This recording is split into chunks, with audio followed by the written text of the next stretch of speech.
Welcome to my channel blind teaching. Current affairs June 2022 in Hindi. Bharat की पहली display fabrication unit Hyderabad में स्थापित की जाएगी।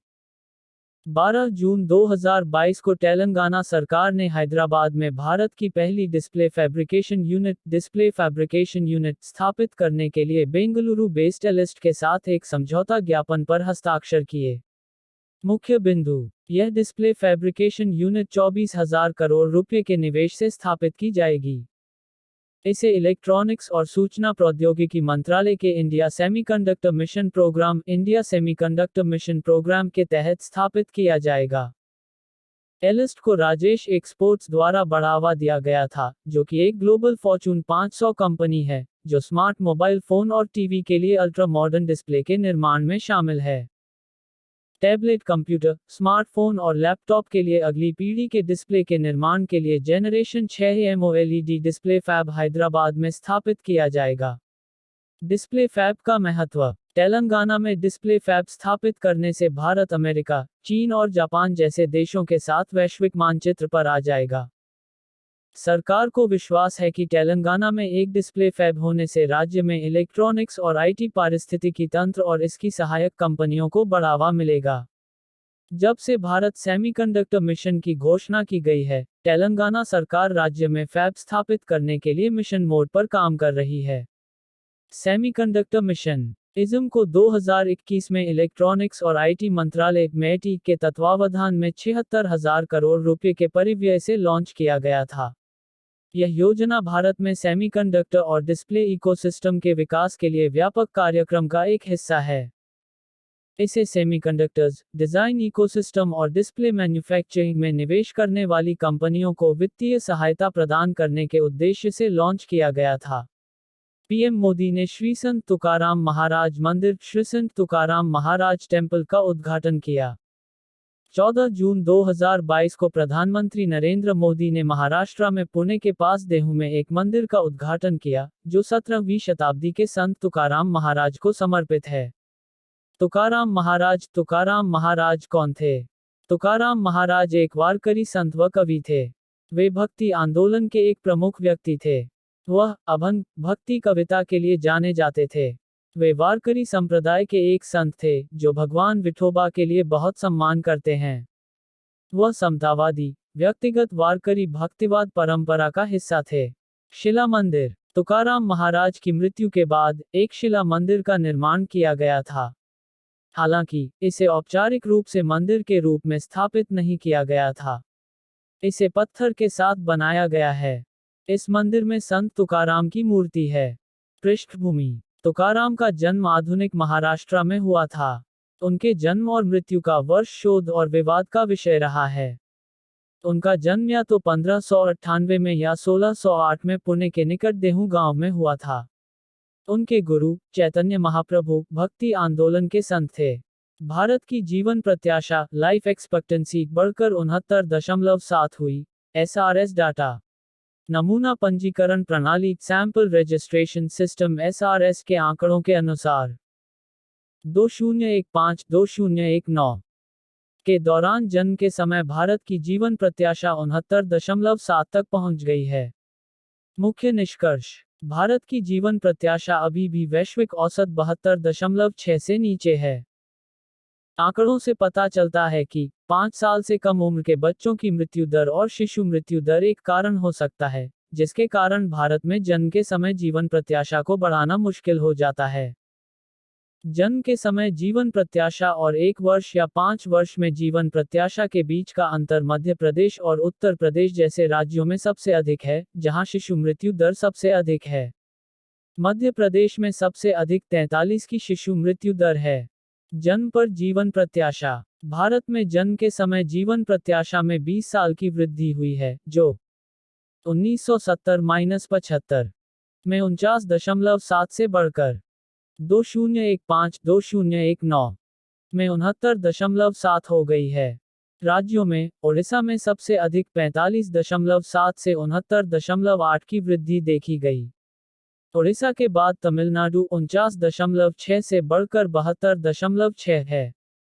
उत्तर प्रदेश में 1970-75 में 43 साल की उम्र में सबसे कम जीवन प्रत्याशा थी, जो 2015-2019 में बढ़कर 65.6 हो गई है। ग्रामीण और शहरी विभाजन। शहरी और ग्रामीण क्षेत्रों के साथ साथ राज्यों में जन्म के समय जीवन प्रत्याशा में काफी अंतर है। हिमाचल प्रदेश की शहरी महिलाओं की जीवन प्रत्याशा 82.3 वर्ष के जन्म के समय सबसे अधिक थी। छत्तीसगढ़ के ग्रामीण पुरुषों की जन्म के समय सबसे कम जीवन प्रत्याशा थी, केवल 62.8 वर्ष। असम के ग्रामीण और शहरी क्षेत्रों के बीच जीवन प्रत्याशा में 8 साल का अंतर है। इसके बाद 5 साल के अंतराल के साथ हिमाचल प्रदेश का स्थान है।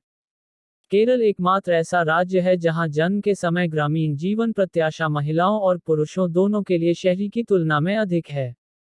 बिहार और झारखंड एकमात्र ऐसे राज्य हैं जहां शहरी और ग्रामीण दोनों क्षेत्रों में पुरुषों की जीवन प्रत्याशा महिलाओं की तुलना में अधिक है।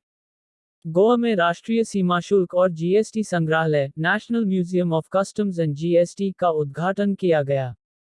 आजादी का अमृत महोत्सव के एक भाग के रूप में केंद्रीय वित्त मंत्री निर्मला सीतारमण ने राष्ट्रीय सीमा शुल्क और जीएसटी संग्रहालय, national museum of customs and GST का उद्घाटन किया। मुख्य बिंदु। गोवा में धरोहर नामक राष्ट्रीय सीमा शुल्क और जीएसटी संग्रहालय का उद्घाटन किया गया। इस संग्रहालय का उद्घाटन वित्त मंत्रालय के आजादी का अमृत महोत्सव प्रतिष्ठित सप्ताह 6 जून से 12 जून 2022 के हिस्से के रूप में किया गया था। पृष्ठभूमि। धरोहर एक 2 मंजिला नीली इमारत है जिसे गोवा में पुर्तगाली शासन के दौरान अल्फांडेगा के नाम से जाना जाता था। धरोहर भारत में अपनी तरह का पहला संग्रहालय है जो भारतीय सीमा शुल्क द्वारा जब्त की गई कलाकृतियों को प्रदर्शित करेगा और साथ ही भारत की आर्थिक सीमाओं, वनस्पतियों और जीवों, भारत की विरासत और समाज की रक्षा करते हुए सीमा शुल्क विभाग द्वारा किए गए कार्यों के कई पहलुओं को दर्शाता है। इस संग्रहालय में 8 दीर्घाएं हैं, अर्थात परिचयात्मक गैलरी, कराधान गैलरी का इतिहास, हमारे आर्थिक सीमांत दीर्घा के संरक्षक, हमारी कला और विरासत के संरक्षक, वनस्पतियों और जीवों के संरक्षक, हमारे सामाजिक कल्याण के संरक्षक, अप्रत्यक्ष करों की यात्रा, नमक कर से जीएसटी गैलरी। संग्रहालय का महत्व। यह वर्षों से वित्तीय विभाग के कामकाज को समझने का दुर्लभ अवसर प्रदान करता है। गोवा में पुर्तगाली शासन। पुर्तगालियों ने 1510 में बीजापुर सल्तनत को हराकर गोवा पर आक्रमण किया। पुर्तगालियों का शासन लगभग 450 वर्षों तक चला। इसने गोवा की संस्कृति, वास्तुकला और व्यंजनों को काफी प्रभावित किया। भारत ने 1961 में 36 घंटे की लड़ाई के बाद गोवा को मुक्त किया। गोवा को 1987 में राज्य का दर्जा दिया गया था। 16 जून अंतर्राष्ट्रीय पारिवारिक प्रेषण दिवस, international day of family remittances. हर साल संयुक्त राष्ट्र द्वारा 16 जून को अंतर्राष्ट्रीय पारिवारिक प्रेषण दिवस, international day of family remittances मनाया जाता है। मुख्य बिंदु। यह दिन विदेशों में रहने वाले प्रवासियों के प्रयासों को सम्मानित करने और अपने देश में अपने परिवार के सदस्यों के जीवन को बेहतर बनाने में मदद करने के लिए मनाया जाता है। पहला अंतर्राष्ट्रीय पारिवारिक प्रेषण दिवस 2015 में मनाया गया था। यह दिन सार्वजनिक क्षेत्र और निजी क्षेत्र को प्रवासियों की बेहतरी के लिए नीतियां बनाने और प्रेषण को प्रोत्साहित करने के लिए प्रोत्साहित करता है। प्रेषण क्या है? एक विदेशी कर्मचारी द्वारा अपने देश में अपने परिवार को धन के हस्तांतरण को प्रेषण, रेमिटेंस कहा जाता है। यह अत्यधिक महत्वपूर्ण है क्योंकि यह विकासशील देशों के लिए सबसे बड़े वित्तीय प्रवाहों में से एक है। किस केंद्रीय मंत्रालय ने दिव्यांग जनों पौंड पर नई मसौदा राष्ट्रीय नीति लॉन्च की? उत्तर, सामाजिक न्याय और अधिकारिता मंत्रालय। सामाजिक न्याय और अधिकारिता मंत्रालय ने दिव्यांग जनों पौंड पर राष्ट्रीय नीति के नए मसौदे पर जनता की प्रतिक्रिया आमंत्रित की है। यह नीति विकलांगता निवारण, शिक्षा, स्वास्थ्य देखभाल, सामाजिक सुरक्षा और पहुंच में हस्तक्षेप का प्रस्ताव करती है। 2. नेस्डा की रिपोर्ट के अनुसार national e governance service delivery assessment, NeSDA में किस राज्य को सर्वोच्च स्थान मिला है? उत्तर, Kerala. National e governance service delivery assessment, NeSDA report के अनुसार केरल का समग्र अनुपालन स्कोर सभी राज्यों में सबसे अधिक था। जम्मू और कश्मीर केंद्र शासित प्रदेशों में सर्वोच्च स्थान पर रहा। 3. 2022 में पश्चिमी क्षेत्रीय परिषद की बैठक का स्थान कौन सा राज्य केंद्र शासित प्रदेश है? उत्तर दमन और दीव। केंद्रीय गृह मंत्री अमित शाह ने कोरोना वायरस महामारी के कारण 2 साल के अंतराल के बाद दीव में पश्चिमी क्षेत्रीय परिषद की बैठक की अध्यक्षता की। पश्चिमी क्षेत्रीय परिषद में गुजरात, महाराष्ट्र, गोवा और केंद्र शासित प्रदेश दादरा व नगर हवेली और दमन व दीव शामिल हैं। 4. बाल श्रम के खिलाफ विश्व दिवस 2022 की थीम क्या है? उत्तर बाल श्रम को समाप्त करने के लिए सार्वभौमिक सामाजिक संरक्षण। विश्व बाल श्रम के खिलाफ विश्व दिवस world day against child labour हर साल 12 जून को दुनिया भर में मनाया जाता है। इस दिन का उद्देश्य बाल श्रम में लगे बच्चों के शोषण के बारे में जागरूकता बढ़ाना है। अंतर्राष्ट्रीय श्रम संगठन ILO ने वर्ष 2002 में बाल श्रम के खिलाफ विश्व दिवस घोषित किया था। इस वर्ष की थीम बाल श्रम को समाप्त करने के लिए सार्वभौमिक सामाजिक संरक्षण है। 5. विश्व का पहला देश कौन सा है जिसने प्रत्येक सिगरेट पर चेतावनी छापने के लिए निर्देश दिए हैं? उत्तर कनाडा। कनाडा दुनिया का पहला देश बन गया है जिसने हर सिगरेट पर एक चेतावनी छपवाने का निर्देश दिया है। समिट ऑफ द अमेरिकाज 2022 का आयोजन किया गया। समिट ऑफ द अमेरिकाज का 9वां संस्करण 6 जून से 10 जून 2022 तक आयोजित किया गया। यह एक अंतर्राष्ट्रीय सम्मेलन है और अमेरिका के लॉस एंजल्स में आयोजित किया गया। शिखर सम्मेलन की थीम। यह शिखर सम्मेलन building a sustainable, resilient and equitable future theme के तहत आयोजित किया गया। शिखर सम्मेलन का मेजबान। जनवरी 2022 में व्हाइट हाउस ने घोषणा की थी कि लॉस एंजल्स मेजबान शहर के रूप में काम करेगा। इस साल के शिखर सम्मेलन के लिए अमेरिका ने क्यूबा और वेनेजुएला को आमंत्रित नहीं किया क्योंकि इन देशों पर अलोकतांत्रिक रूप से निर्वाचित नेता होने का आरोप है। शिखर सम्मेलन का बहिष्कार करने वाले देश। इस शिखर सम्मेलन में मैक्सिको के राष्ट्रपति एंड्रेस मैनुअल लोपेज ओब्रेडोर ने भाग नहीं लिया। होंडुरस की राष्ट्रपति शियामारा कैस्ट्रो ने भी इस शिखर सम्मेलन का बहिष्कार किया। इसी तरह बोलीविया के राष्ट्रपति, ग्वाटेमाला के राष्ट्रपति, सेंट विंसेंट के प्रधानमंत्री भी इस शिखर सम्मेलन में शामिल नहीं हुए। Los Angeles. Los Angeles America के कैलिफोर्निया राज्य का एक प्रमुख शहर है। यह कैलिफोर्निया का सबसे बड़ा शहर होने के साथ साथ न्यूयॉर्क शहर के बाद अमेरिका का दूसरा सबसे बड़ा शहर भी है। यह शहर भूमध्यसागरीय जलवायु, सांस्कृतिक और जातीय विविधता, विशाल महानगरीय क्षेत्र और हॉलीवुड फिल्म उद्योग के लिए जाना जाता है। यह दक्षिणी कैलिफोर्निया में बेसिन में स्थित है। यह शहर चुमाश और टोंगवा स्वदेशी लोगों टोंगवा इंडिजिनस पीपल्स का घर है। इसकी एक विविध अर्थव्यवस्था है और सांस्कृतिक और व्यावसायिक क्षेत्रों की एक विस्तृत श्रृंखला में व्यवसायों की मेजबानी करता है। यह शहर अमेरिका में सबसे व्यस्त कंटेनर बंदरगाह का भी घर है। यूरोपीय संसद ने पेट्रोल और डीजल कारों पर प्रतिबंध लगाने के लिए मतदान किया। यूरोपीय संसद के सदस्यों ने हाल ही में 2035 तक नई पेट्रोल और डीजल कारों की बिक्री पर प्रतिबंध लगाने के लिए मतदान किया। मुख्य बिंदु। यह मतदान एक संशोधन पर आयोजित किया गया था, जिसने 2035 के बाद नए वाहनों के माध्यम से कुछ ऑटो उत्सर्जन की अनुमति दी थी। इस संशोधन को संसद सदस्यों द्वारा अस्वीकार कर दिया गया था।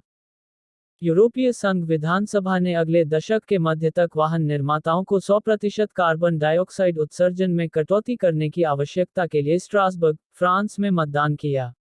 यह यूरोपीय संघ के 27 देशों में पेट्रोल या डीजल से चलने वाली नई कारों की बिक्री पर प्रतिबंध के समान होगा। ऐसा क्यों हुआ? यूरोप इलेक्ट्रिक वाहनों के तेजी से विकास द्वारा जलवायु परिवर्तन के खिलाफ लड़ाई को आगे बढ़ाने के उद्देश्य से जीवाश्म ईंधन बिक्री पर प्रतिबंध लगाना चाहता है। यूरोपीय संसद के सदस्यों को अभी भी यूरोप में 27 राष्ट्रीय सरकारों के मंत्रियों के साथ अंतिम कानून पर बातचीत करनी होगी। इस कानून का अंतिम स्वरूप 2022 में ही बातचीत के जरिए तय किया जाएगा। यदि यह समझौता हो जाता है, तो यह यूरोप में दहन इंजन वाली कार कंबस्चन इंजन का उपयोग समाप्त कर देगा। कार्बन उत्सर्जन लक्ष्य। यूरोपीय संघ के सांसदों ने 2021 की तुलना में 2030 में ऑटोमोबाइल से CO2 में 55% की कमी का समर्थन किया है। यह कदम कार उद्योग पर इस दशक के अंत तक औसतन 37.5% तक CO2 उत्सर्जन को कम करने के लिए एक मौजूदा दायित्व को गहरा करता है। यूरोपीय संसद का मुख्यालय फ्रांस के स्ट्रासबर्ग में है। इसकी स्थापना 19 मार्च 1958 में हुई थी। संसद में 705 सदस्य होते हैं। यह दुनिया भर में दूसरे सबसे बड़े लोकतांत्रिक मतदाताओं का प्रतिनिधित्व करता है। ब्रिटेन में पेट्रोल और डीजल कारों पर प्रतिबंध। यूनाइटेड किंगडम में पेट्रोल और डीजल कारों पर प्रतिबंध कार्बन उत्सर्जन में कटौती की समग्र रणनीति का हिस्सा है। नवंबर 2020 में सरकार द्वारा इस योजना का अनावरण किया गया था। सरकार ने यह निर्णय लिया क्योंकि जलवायु परिवर्तन के दुष्प्रभावों से बचने के लिए 2050 तक कार्बन उत्सर्जन को शुद्ध शून्य तक कम किया जाना चाहिए। व्हाट्सएप एसएमबी साथी उत्सव क्या है? 8 जून 2022 को व्हाट्सएप इंडिया ने एसएमबी साथी उत्सव नामक एक पहल लॉन्च की। एसएमबी साथी उत्सव। व्हाट्सएप एसएमबी साथी उत्सव एक पहल है जिसे छोटे व्यवसायों को समर्थन देने के उद्देश्य से शुरू किया गया है। यह पहल उन्हें अपना व्यवसाय चलाने के लिए व्हाट्सएप बिजनेस ऐप जैसे डिजिटल माध्यमों को अपनाने में मदद करेगी। एसएमबी साथी उत्सव परियोजना जयपुर के जौहरी बाजार और बापू बाजार में शुरू की गई थी। इन बाजारों में 500 से अधिक छोटे व्यवसायों को अपने व्यवसाय को ऑनलाइन चलाने के विभिन्न पहलुओं पर प्रशिक्षित किया जा रहा है। इस प्रशिक्षण के तहत व्यापार मालिकों को व्हाट्सएप बिजनेस ऐप पर डिजिटल उपस्थिति बनाने के बारे में शिक्षित किया जाएगा। यह पहल जोश टॉक्स के सहयोग से शुरू की गई थी। यह व्हाट्सएप के माध्यम से अपने व्यवसाय की क्षमता को अनलॉक करने में छोटे व्यवसायों को शिक्षित करने और उनकी मदद करने का प्रयास करता है। एसएम साथी उत्सव एसएम साथी अभियान का दूसरा चरण है। भारत में एमएसएमईएस। भारत लगभग 6.3 करोड़ एमएसएमईएस का घर है, जो भारत के सकल घरेलू उत्पाद का 30% है। यह वर्तमान में 110 मिलियन से अधिक लोगों को रोजगार देता है। ये व्यवसाय कोविड-19 के दौरान प्रभावित हुए और बाजार तक पहुंच की कमी के कारण उनकी कुल आय में 20-50% की गिरावट देखी गई। इस प्रकार, व्हाट्सएप ने इन व्यवसायों को पुनर्जीवित करने में उनकी मदद करने के लिए एसएम साथी पहल शुरू की। व्हाट्सएप की स्थापना 2009 में हुई थी। इस कंपनी का मुख्यालय अमेरिका में कैलिफोर्निया के मेनलो पार्क में है। इसकी स्थापना 19 फरवरी 2014 को हुई थी। जॉन कॉम और ब्रायन एक्टन इस ऐप के संस्थापक हैं। फेसबुक अब मेटा के पास व्हाट्सएप स्वामित्व है। हमें उम्मीद है आप लोगों को करंट अफेयर्स जून 2022 पसंद आए होंगे। अगर आपको हमारी ये कोशिश अच्छी लगी तो अपने दोस्तों के साथ शेयर करना ना भूलें। यदि आपको फ्यूचर में कुछ बनना है तो ब्लाइंड टीचिंग चैनल को सब्सक्राइब कर लीजिए। Thank you friends. Subscribe my channel.